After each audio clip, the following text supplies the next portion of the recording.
Discurso pronunciado sobre o túmulo de Allan Kardec por Camille Flammarion. Senhores, aquiescendo com deferência ao convite simpático dos amigos do pensador laborioso, cujo corpo terrestre jaz agora aos nossos pés, lembro-me de um dia sombrio do mês de dezembro de 1865. Eu pronunciava, então, supremas palavras de adeus sobre a tumba do fundador da Librairie Académique, do honorável Didier, que foi, como editor, o colaborador convicto de Allan Kardec na publicação das obras fundamentais de uma doutrina que lhe era cara e que morreu subitamente também, como se o céu quisesse poupar a esses dois espíritos íntegros o embaraço filosófico de sair desta vida por um caminho diferente do caminho comumente recebido. A mesma reflexão se aplica à morte de nosso antigo colega Jobard de Bruxelas. Hoje a minha tarefa é maior ainda, porque gostaria de poder representar ao pensamento daqueles que me ouvem e aqueles milhões de homens que no novo mundo estão ocupados com o problema ainda misterioso dos fenômenos denominados espíritas. Eu gostaria, disse eu, de poder representar-lhes o interesse científico e o futuro filosófico do estudo desses fenômenos, ao qual se entregaram, como ninguém ignora, homens eminentes entre os nossos contemporâneos. Gostaria de lhes fazer entrever quais horizontes desconhecidos ao pensamento humano verá se abrir diante deles, à medida que estenda o seu conhecimento positivo das forças naturais em ação ao nosso redor.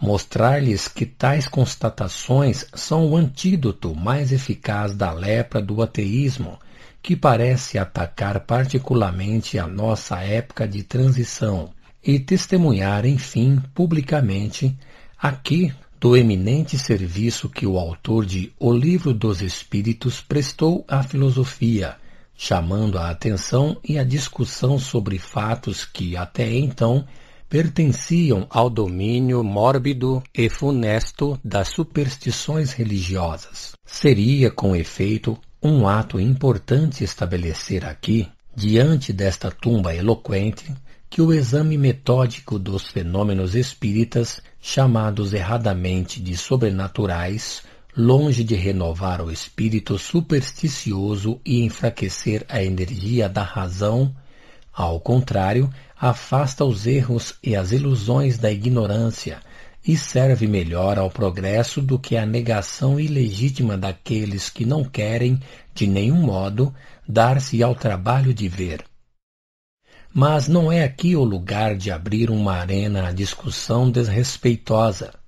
Deixemos somente descer de nossos pensamentos sobre a face impassível do homem deitado diante de nós testemunhos de afeição e sentimentos de pesar, que restam ao redor dele em seu túmulo como um embalsamamento do coração.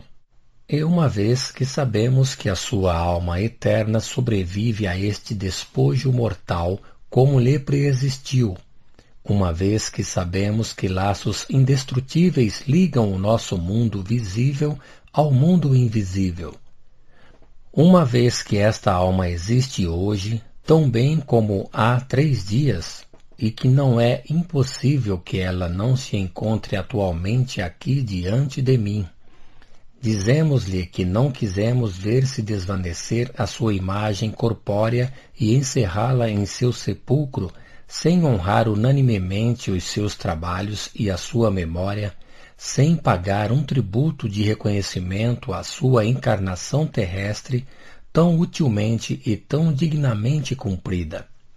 Eu exporei primeiro, num esboço rápido, as linhas principais de sua carreira literária.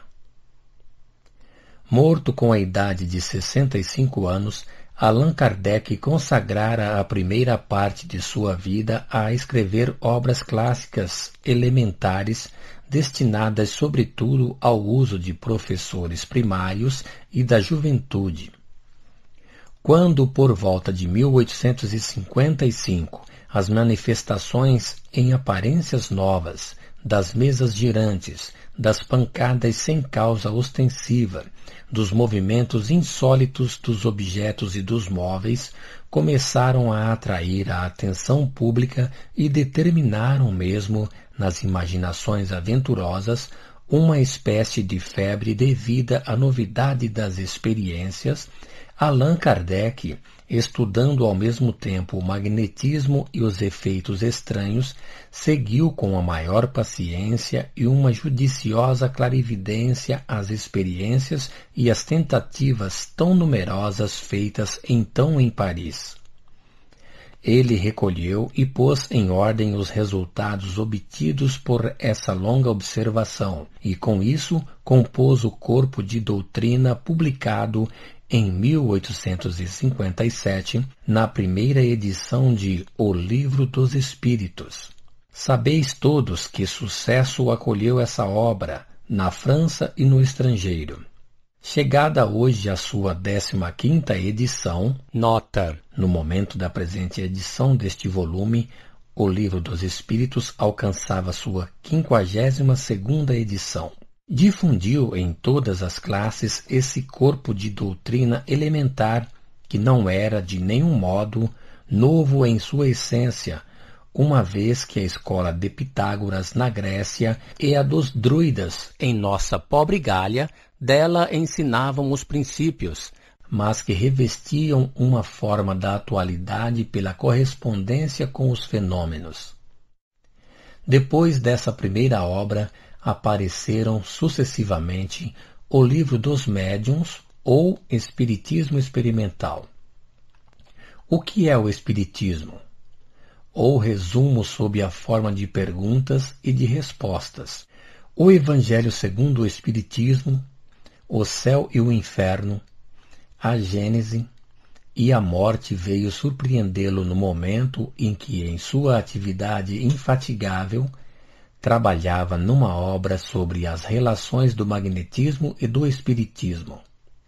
Pela Revista Espírita e a Sociedade de Paris, da qual era presidente, se constituíra, de alguma sorte, o centro para onde tudo tendia, o traço de união de todos os experimentadores. Há alguns meses, sentindo o seu fim próximo, preparou as condições de vitalidade desses mesmos estudos depois de sua morte e estabeleceu a comissão central que lhe sucede. Ele levantou rivalidades. Fez escola sob uma forma um pouco pessoal. Há ainda alguma divisão entre os espiritualistas e os espíritas.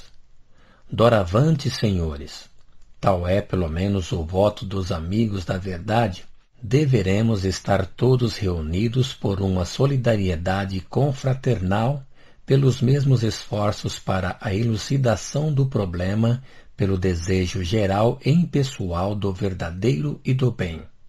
Objetou-se, senhores, ao nosso digno amigo, a quem rendemos hoje os derradeiros deveres, se lhe objetou de não ser, de nenhum modo, o que se chama um sábio, de não ter sido primeiro físico, naturalista ou astrônomo, e de ter preferido constituir um corpo de doutrina moral antes de haver aplicado à discussão científica a realidade e a natureza dos fenômenos. Talvez, senhores, seja preferível que as coisas hajam começado assim.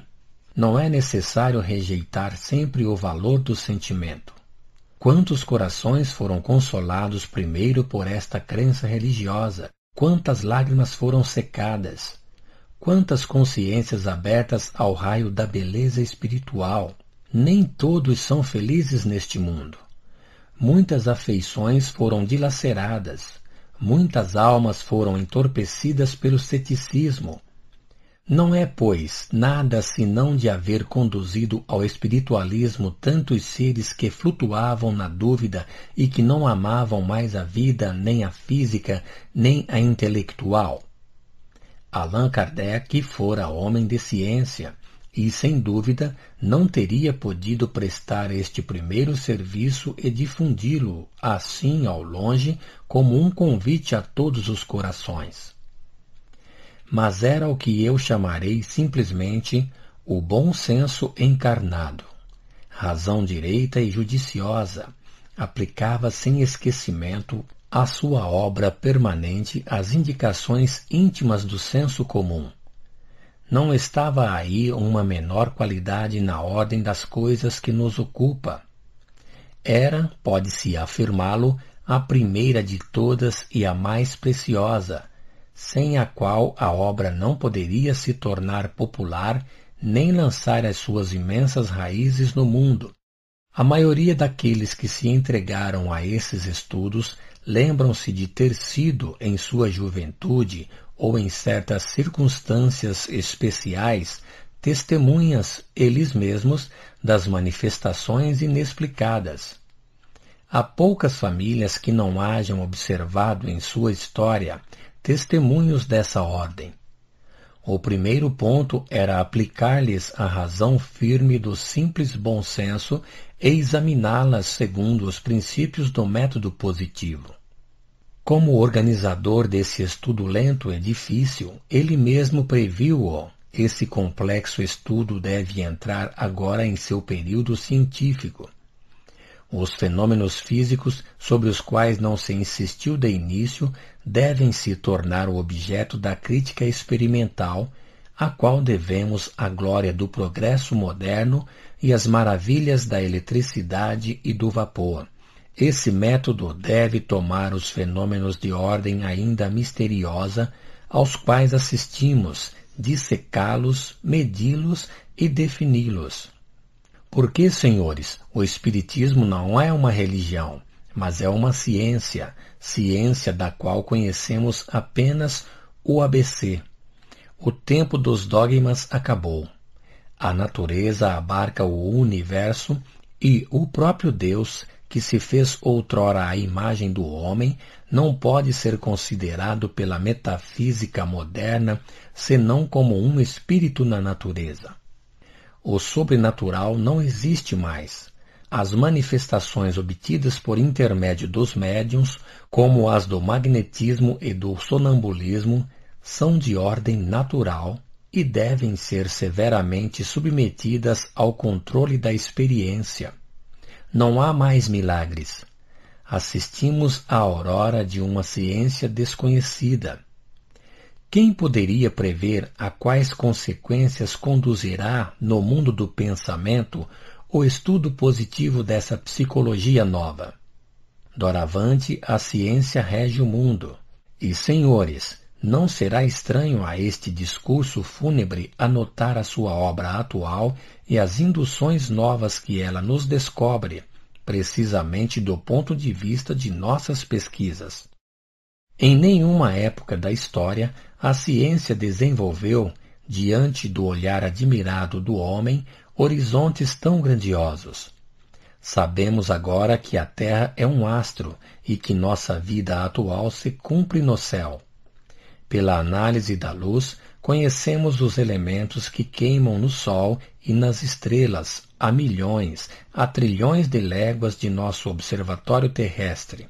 Pelo cálculo, possuímos a história do céu e da terra em seu passado distante, como em seu futuro, que não existem pelas leis imutáveis. Pela observação, pesamos as terras celestes que gravitam na amplidão. O globo onde estamos se tornou um átomo estelar voando no espaço, em meio das profundezas infinitas, e a nossa própria existência, sobre este globo, tornou-se uma fração infinitesimal de nossa vida eterna. Mas o que pode, a justo título, nos ferir mais vivamente ainda é esse espantoso resultado dos trabalhos físicos operados nestes últimos anos, que vivemos em meio de um mundo invisível, agindo sem cessar ao nosso redor. Sim, senhores, aí está para nós uma revelação imensa. Contemplai, por exemplo, a luz derramada nesta hora na atmosfera por esse brilhante sol. Contemplai esse azul tão suave de abóboda celeste. Notai esses eflúvios de ar tíbio que vêm acariciar os nossos rostos. Olhai esses monumentos e esta terra. Pois bem, apesar dos nossos grandes olhos abertos, não vemos o que se passa aqui. Sobre 100 raios emanados do Sol, só 1/3 é acessível à nossa visão, seja diretamente, seja refletido por todos os corpos. Os 2/3 existem e agem ao nosso redor, mas de maneira invisível, embora real. São quentes sem serem luminosos para nós e são, entretanto, mais ativos do que aqueles que nos ferem, porque são eles que atraem as flores para o lado do Sol que produzem todas as ações químicas. Nota: a nossa retina é insensível a esses raios, mas outras substâncias os veem, por exemplo, o iodo e os sais de prata. Fotografou-se o espectro solar químico que o nosso olho não vê. A placa do fotógrafo não oferece, de resto, jamais nenhuma imagem visível ao sair da câmara escura, embora ela a possua, uma vez que uma operação a química faz aparecer. Fim da nota.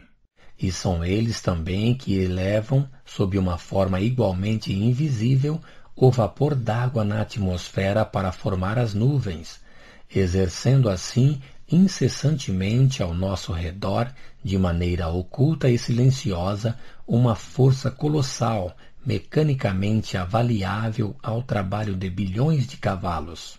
Se os raios caloríficos e os raios químicos que agem constantemente na natureza são invisíveis para nós, é porque os primeiros não ferem com bastante rapidez a nossa retina e porque os segundos a ferem muito rápido. O nosso olho não vê as coisas senão entre 2 limites, aquém e além dos quais não vê mais. O nosso organismo terrestre pode ser comparado a uma harpa de 2 cordas, que são o nervo óptico e o nervo auditivo. Uma certa espécie de movimento coloca em vibração o primeiro e uma outra espécie de movimentos coloca em vibração o segundo. Aí está toda a sensação humana, mais restrita aqui do que a de certos seres vivos, de certos insetos, por exemplo, nos quais estas mesmas cordas da visão e do ouvido são mais delicadas. Ora, existem, em realidade, na natureza não 2, mas 10, 100, 1000 espécies de movimentos. A ciência física nos ensina, portanto, que vivemos assim no meio de um mundo invisível para nós, e que não é impossível que seres, invisíveis igualmente para nós, vivam igualmente sobre a Terra, numa ordem de sensações absolutamente diferentes da nossa, e sem que possamos apreciar a sua presença, a menos que não se manifestem a nós por fatos entrando na nossa ordem de sensações.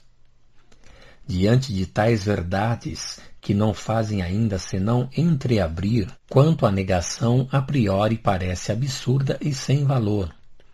Quando se compara o pouco que sabemos e a exiguidade da nossa esfera de percepção à quantidade do que existe, não se pode impedir de concluir que não sabemos nada e que tudo nos resta a saber.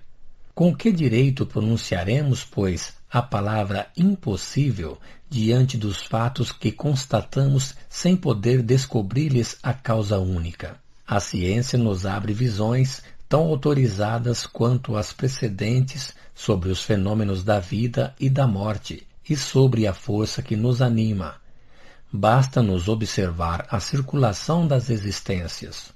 Tudo não é senão metamorfose.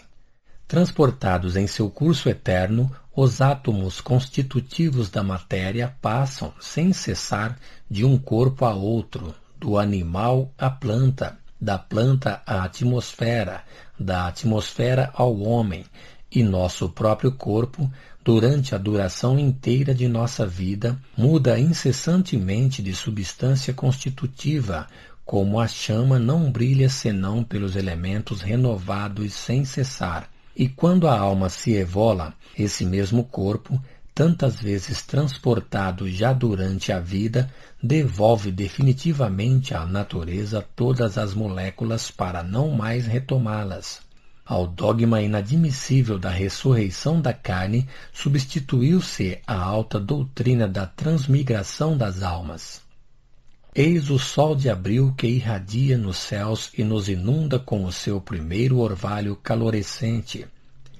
Já os campos despertam, já os primeiros botões se entreabrem, já a primavera floresce, o azul celeste sorri e a ressurreição se opera.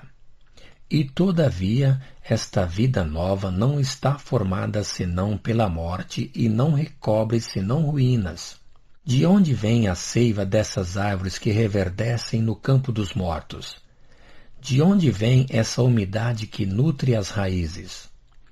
De onde vêm todos os elementos que vão fazer aparecer, sob as carícias de maio, as pequenas flores silenciosas e os pássaros cantores?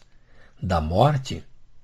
Senhores, desses cadáveres sepultados na noite sinistra dos túmulos. Lei suprema da natureza, o corpo não é senão um conjunto transitório de partículas que não lhe pertencem de nenhum modo, e que a alma agrupou segundo o seu próprio tipo para se criar em órgãos, pondo-a em relação com o nosso mundo físico. E ao passo que o nosso corpo se renova assim, peça por peça, pela mudança perpétua das matérias, ao passo que um dia cai massa inerte para não mais se levantar, o nosso espírito, ser pessoal, guardou constantemente a sua identidade indestrutível, reinou soberanamente sobre a matéria da qual